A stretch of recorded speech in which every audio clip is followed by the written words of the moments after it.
there's always questions about which one comes first. Is it the tree or the termite mound? So basically, to cut the story short, the termite mound grows first and the tree is planted on the mound as it grows. So it's the termite mound and the tree. What's also interesting is once a year, the termites practice what we refer to as wedding flight. This is how the species continues to exist, or how they establish or spread out. So each season, especially just as the first rains commence, the termites break out, and not all of them do that. There's a particular caste in the colony which we call the winged alates, which become the future kings and queens. So they're the only termites or members of the colony that have wings. So what they do is they fly out, and then the male will normally, or the female is normally the first one to shed her wings, and then walks on the ground and finds a shallow burrow and sits there. The male will normally then follow the pheromone trail and find the female, and that's how they mate.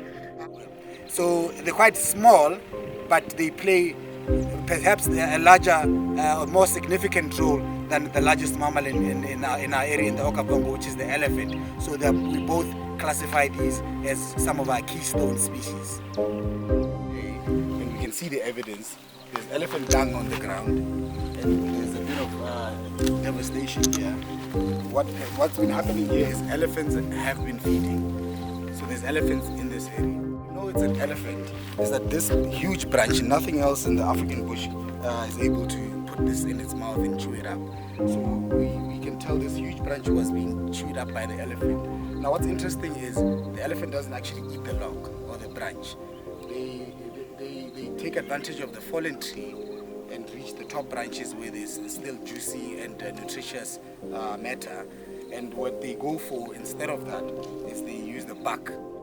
So the bark of most plants contain a part called the cambium layer, which stores food and water for the tree. So elephants are smart and they figure this out. So what they do is they peel it off. So this would be the bark.